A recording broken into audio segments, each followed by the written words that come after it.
Olá, João Magalhães, jornalista e editor de política do Jornal O Dia. Bom dia para você, João, tudo bem? Tudo bem, Nájila, um bom dia para você, um bom dia para o telespectador do Bom Dia News. Bom, com exclusividade, como eu disse, inclusive quero agradecer mais uma vez a disponibilidade do ex-ministro João Henrique Souza. Conversou com a gente, adiantou um pouquinho dos planos da coordenação da campanha de Doutor Pessoa, e ele está firme e forte, viu, João? Ele disse que a vaga no segundo turno, uma das vagas é de Doutor Pessoa.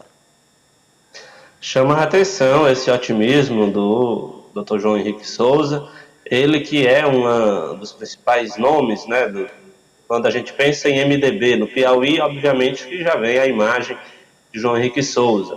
E agora ele demonstra realmente que vai se dedicar à campanha de Doutor Pessoa, demonstrando aí que o partido realmente vai empreender todos os esforços para eleger o prefeito aqui de Teresina.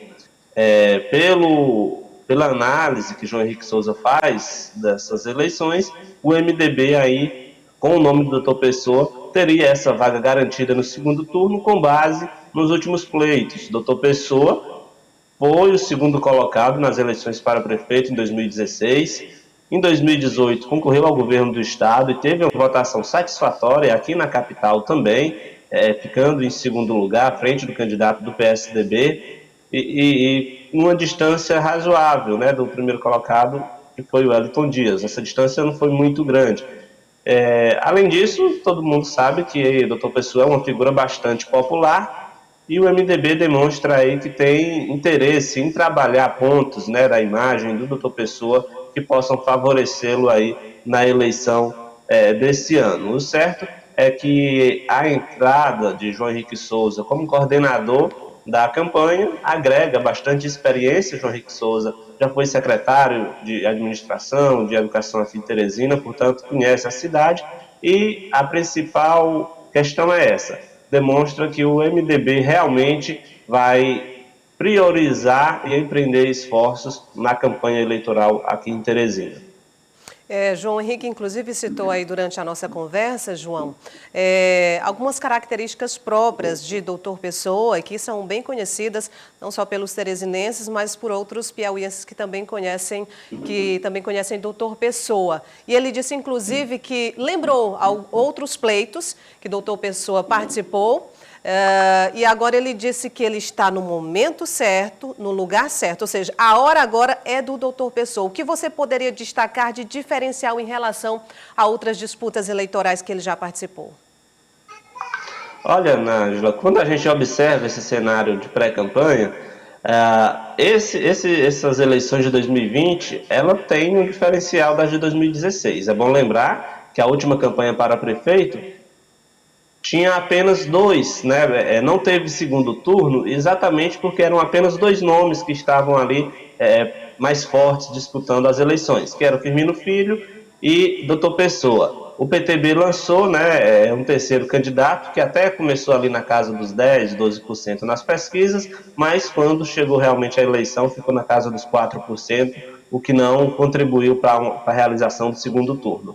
Essa eleição é completamente diferente, porque a gente já tem como base uma candidatura do Palácio da Cidade, que já nasce forte. Hoje o pré-candidato é Kleber Montezuma, doutor Pessoa no MDB, Fábio Abreu no PTB, aliás, no PL, desculpas, o Partido dos Trabalhadores, com Fábio Novo, também é uma candidatura que pode ser bastante forte.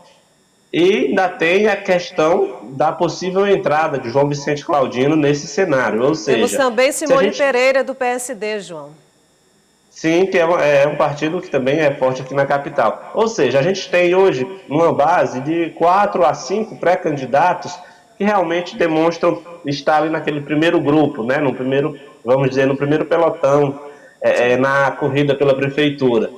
O que obrigatoriamente força essa realização de segundo turno. Então, a grande diferença desse pleito para os demais é exatamente porque a gente já começa a eleição acreditando que vai ter segundo turno nas eleições pela grande quantidade de candidatos que demonstram ter força política para enfrentar as eleições. E aí o diferencial do MDB vai ser exatamente utilizar essa experiência na articulação política, não só de João Henrique Souza, mas de Temístocles Filho, Marcelo Castro, e outros nomes do partido para tentar atrair mais aliados, porque numa eleição municipal a gente sabe que os partidos, que os pré-candidatos a vereadores fazem uma diferença enorme no que diz respeito à votação dos candidatos a prefeito.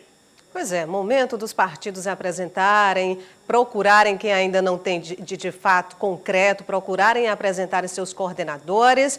Momento também dos partidos se alinharem, pegarem ali aquelas peças que estão fora de lugar, começarem a realmente montar ali, digamos, um quebra-cabeça que, na verdade, a imprensa já vem com esse quebra-cabeça há algum tempo, mas revelar de fato essas peças, a gente ainda vai ter esse momento. Olha, a vice-presidente nacional do Partido Social Liberal, PSL, Joyce Hasselmann, veio a Teresina participar de um encontro do Partido Mulher. Na oportunidade, a deputada federal por São Paulo pontuou posicionamentos do PSL no âmbito local e nacional também. Vamos conferir.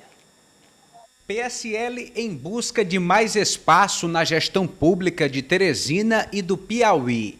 O recém-empossado como presidente do partido na capital, Daniel França, recebe o desafio com motivação. No momento em que o desafio foi lançado, eu realmente aceitei porque acho que conheço algumas coisas de Teresina e posso ajudar, tanto em Teresina quanto no estado. Atualmente, o partido segue na base e faz parte da gestão do prefeito Firmino Filho, mas o Diretório Nacional não fechou questão em relação a apoio eleitoral. Sem candidato próprio à Prefeitura de Teresina, uma possível aliança com algum pré-candidato será determinada pelo alinhamento de projetos de governo. Se houver uma polarização PT e PSDB, o PSL jamais vai se alinhar ao PT. Todos nós sabemos o que o PT fez contra o Brasil, o que o PT representa, essa simbologia do partido de esquerda. Nós queremos saber das propostas. Qual é a proposta realmente que vai fazer diferença? Eu não quero apoiar um candidato que prometa maquetes. Chega de maquete em Teresina. Nós queremos ação. Nós queremos realmente candidatos que consigam tirar os planos do papel. Não um maquetólogo. Joyce mandou ainda outro recado. O PSL não vai servir como barriga de aluguel a nenhum pré-candidato. Que o PSL não aceitará ser barriga de aluguel de quem quer que seja. Ponto. Então, também, ao mesmo tempo, repito, o PSL é um partido liberal. O PSL não exige que pessoas todas tenham exatamente o mesmo pensamento. Porém, ter a liberdade de pensar não significa abrir o caminho para que o partido seja usado como barriga de aluguel. Mas em relação a disputas eleitorais, o PSL não recua e promete protagonismo nas eleições municipais e até nas gerais de daqui a 2 anos. O PSL se organiza para as eleições municipais deste ano, com vistas no ano de 2022. A sigla confirma que terá candidato ao governo do estado do Piauí, mas sem revelar nomes. O partido também tem um projeto para a disputa do comando do Palácio do Planalto. Se depender da deputada Joyce Hasselmann, Sérgio Moro, ex-ministro da Segurança Pública e Justiça, será o candidato do partido. Meu sonho é o Sérgio Moro, vocês sabem. Meu sonho de candidato à presidência da República é o Sérgio Moro. Eu tive aqui, inclusive, lançando a biografia dele há algum tempo. Sou biógrafa dele, vocês sabem. O Sérgio entendeu o que é essa máquina de destruir reputações. Foi muito atacado também quando deixou o governo, e deixou o governo com a espinha ereta, porque não se deixou ser envolvido num crime de interferência na Polícia Federal. Bom, João, vários pontos chamam a atenção durante essa coletiva de imprensa com a deputada. Essa coletiva foi ontem aqui em Teresina, mas como eu disse na chamadinha, ela também veio com o objetivo de se reunir com várias mulheres, com mulheres de vários municípios aqui do estado do Piauí, do PSL. Mas, enfim, Sérgio Moro ali, por ser a principal opção dela como próximo presidente da República, não é segredo para ninguém, não é, João? E aí outro ponto que chamou a atenção é a questão da barriga de aluguel. Será que ela foi mais diretamente a alguém, a algum pré-candidato ou alguma pré-candidata aqui em Teresina, quando ela diz que no Aliança não adianta ficar posicionado no Aliança, que é um partido que ainda nem existe de fato, tomando como aluguel o PSL. Foi direcional, João, na tua opinião?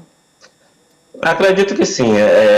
Joyce Hasselmann, ela tem exatamente essa característica de ser direta, né? E nas palavras, ela conseguiu uma performance política baseada exatamente nessa oratória que ela tem e que é muito boa. Sem dúvida nenhuma, ela consegue passar recados de forma bastante sutis, às vezes direta também, sobre o pensamento do PSL. Mas eu queria destacar o seguinte: primeiro, a importância do PSL nessa eleição, nas eleições desse ano.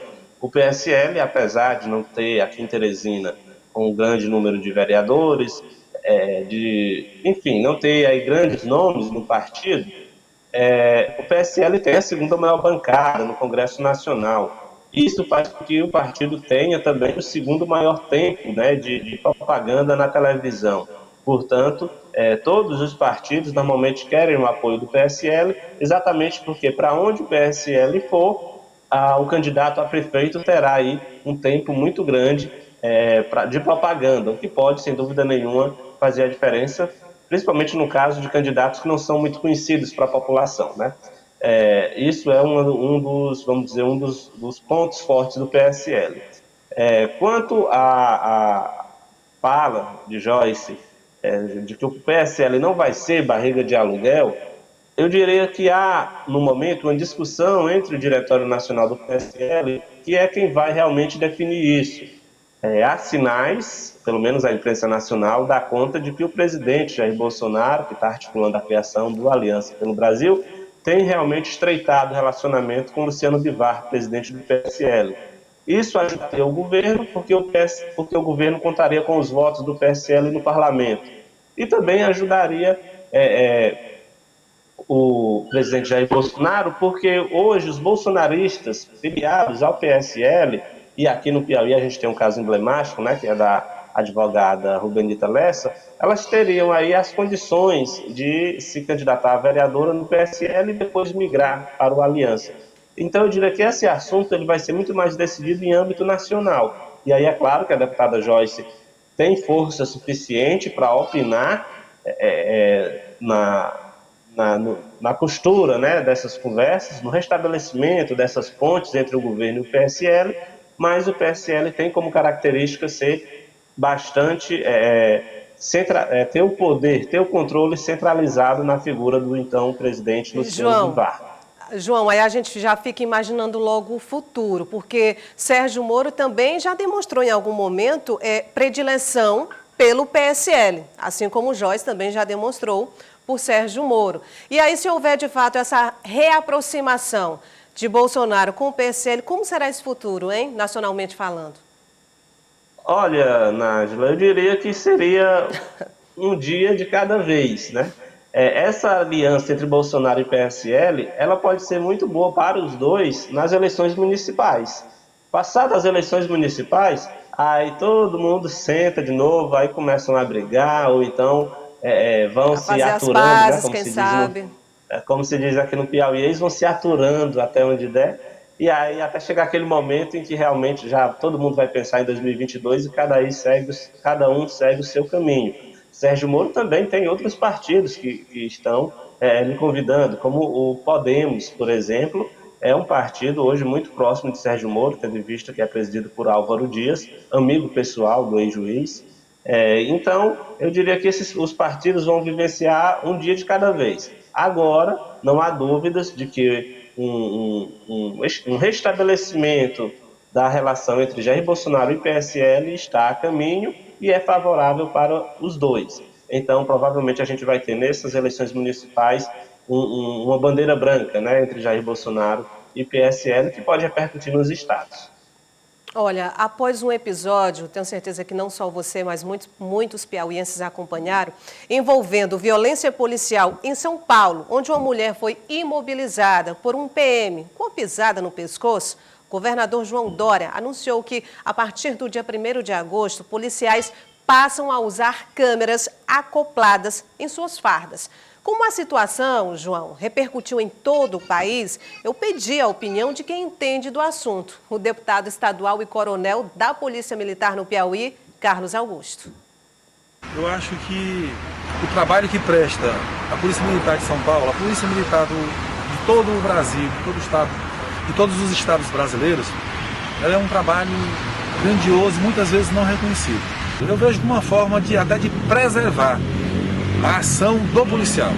Eu sou a favor, inclusive, da decisão do governador, porque eu acho que preserva o policial e, sobretudo, mostra o lado, porque mostra o lado de um trabalho que muitas vezes as pessoas não conseguem ver. Nós temos cada herói por trás de uma farda que, em todas as suas ações, ou em muitas ações, diariamente, em todo o Brasil, tem tanta ação, tanta dificuldade que o policial resolve a situação, gerenciando a crise, fazendo encaminhamentos, às vezes trocando tiro, para defender cidadão de bem, mas o que ganha mesmo as páginas é geralmente quando tem um excesso. Quero até dizer que isso já existe, não é nenhuma novidade o que vai implantar em São Paulo. Nós temos no estado do Piauí, em todos os estados brasileiros, policiais que usam câmera e que filmam as suas ações para se preservar. Eu acho que essa decisão foi tomada, mas vai servir principalmente para proteger, certo? E para dar a garantia da ação do policial militar. Bom, essas câmeras, a partir do dia 1º de agosto, elas não podem, pelo menos lá em São Paulo, o que bem disse o coronel e deputado, não é novidade, já existe assim no Brasil, inclusive no Piauí também, mas enfim, a partir do dia 1º, eles não podem desligar nem microfone, nem a imagem, nem o som, enfim, nada. Aí eu pergunto para você, João, a polícia acerta, mas a polícia também erra? E é claro que os erros é proporcionalmente bem menor que os acertos, afinal de contas, a gente sabe da importância que as polícias, principalmente a polícia militar, que é quem realmente vai para a rua combater o crime, e é quem chega primeiro, né, na hora do combate, a gente sabe da valorização que esses profissionais precisam ter e do respeito que a instituição merece por parte de toda a população. Agora, infelizmente também é realidade que há excessos. Eu repito, são casos que, se a gente for levar em consideração a porcentagem, são números baixos. Mas esses excessos, eles também devem ser combatidos. E a gente sabe que há um trabalho das corregedorias para acompanhar esses excessos, mas a verdade é que nos últimos tempos tem ganhado repercussão e tem vindo ao debate esses casos de violência policial, seja porque estão mais recorrentes, ou seja também porque hoje é mais fácil, né, a população também gravar esses excessos.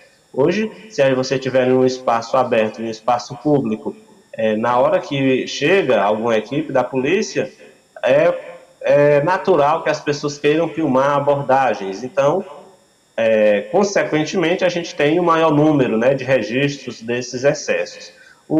E as corregedorias, pelo menos pelo que a gente tem acompanhado, elas não vêm, vamos dizer, agindo da forma como a sociedade espera, ou pelo menos não com a frequência que se espera, tendo em vista que esses excessos têm ficado cada vez mais recorrentes, têm vindo ao debate cada vez mais recorrente, e aí as próprias instituições, o próprio governo, começam a tomar novas medidas para contribuir, obviamente, com a fiscalização do trabalho das polícias e de várias outras áreas do setor público, né, do poder público.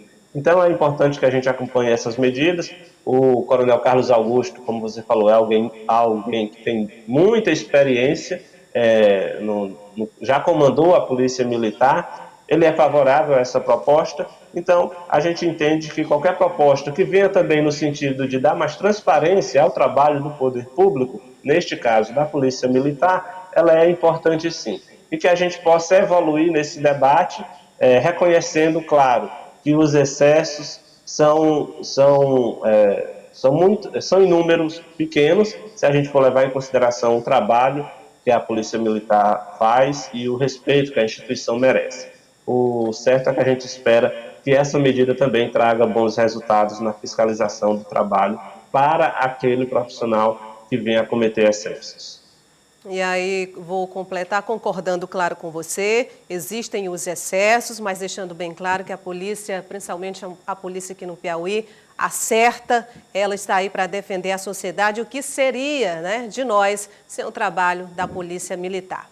Bom, mudando de assunto, João, esse assunto também chama a atenção, porque finalmente o presidente Jair Bolsonaro sancionou o novo marco legal do saneamento básico, que prevê a universalização dos serviços de água e esgoto até 2033. O governo espera investimentos de até 700 bilhões de reais. Eu separei um trechinho do vídeo onde o ministro do Desenvolvimento, Rogério Marinho, ele fala sobre esse marco. Esse marco vai permitir que os municípios menos aquinhoados, aqueles que têm a menor capacidade técnica e financeira, não sejam, senhor presidente, deixados para trás. Aliás, é um lema do governo do presidente: ninguém fica para trás. E por entender que ninguém deve ficar para trás, todo o governo estará empenhado nesse sentimento que nos une a todos, né, de fazermos o que a sociedade espera do governo e da presidência da República. Nos próximos anos, nós iniciaremos um trabalho que não vai terminar neste governo. Ele vai se estender até os próximos 10 anos, até 2033, quando teremos a universalização de 90% do esgotamento sanitário e 99% do tratamento de água potável no nosso país. Eu tenho percorrido esse país, visitado os estados do Nordeste, do Sudeste, do Centro-Oeste, do Norte, do Sul do país, e tenho visto a diferença que se faz na casa das pessoas, mulheres, homens, crianças que há 30, 40, 50, 60 anos de existência não conheciam o simples hábito de abrir uma torneira e recepcionar na sua residência água tratada. Então, isso é uma revolução civilizatória, onde nós estamos buscando dar cidadania ao conjunto dos brasileiros. O presidente Jair Bolsonaro participou desse evento através de videoconferência por conta de ainda estar aí dentro da quarentena, cumprindo a quarentena por conta da Covid-19. Mas, enfim, eu falei que finalmente saiu a sanção dessa lei, desse novo marco, João, porque não é segredo para ninguém. Saneamento básico não é muito interessante para os políticos que a gente tem hoje no nosso Brasil. É como se fosse uma obra que a população não enxergasse, mas basta olhar para a grande diferença que ela traz. Não vou nem falar de qualidade de vida, que eu acho que isso vem em primeiro lugar, mas a gente pode citar 100 milhões de brasileiros que não têm ainda tratamento de esgoto, 30 milhões de brasileiros que não têm água tratada nas residências. Qualidade de vida eu já citei, redução da mortalidade infantil e, consequentemente, redução de tantas doenças endêmicas que ainda existem hoje aí ocupando vagas na rede pública de saúde. E era uma discussão que já vinha há muito tempo, mas nunca se avançava, né? Nesse ano a gente conseguiu ver o parlamento chegando em consenso com o governo, aprovando um projeto de lei, agora sancionado pelo presidente Jair Bolsonaro. Só queria destacar em relação ao novo marco do saneamento, que a grande mudança que ele traz é exatamente facilitar a entrada da iniciativa privada neste setor. Aqui no Piauí a gente tem como exemplo, pegando Teresina como exemplo, a Gespisa, né, que é uma empresa pública, era responsável por esse serviço durante várias décadas. Há 3 anos, esse serviço foi repassado a uma iniciativa privada através de concessão e a gente teve, sem dúvida nenhuma, avanços significativos, tanto na questão do esgotamento sanitário, quanto no abastecimento de água. O que a gente espera é que esse novo marco faça exatamente isso, dê mais condições do poder público e a iniciativa privada atuarem na garantia desse direito à população, que é fundamental, como você falou, para a dignidade das pessoas, para a promoção da saúde e, claro, interferindo diretamente na qualidade de vida que as pessoas têm e que a gente possa acompanhar, já que tem uma meta. Esse novo marco ele vem com um cronograma, concluindo lá no ano de 2033. A gente espera que até lá realmente a gente possa comemorar esses números de universalização da distribuição de água potável assim como também um avanço significativo na garantia do esgotamento sanitário à população. Ok, João, obrigado. Um ótimo dia para você, até amanhã. Até amanhã, Nájila, um bom dia a todos. Hora de fechar a nossa janela política.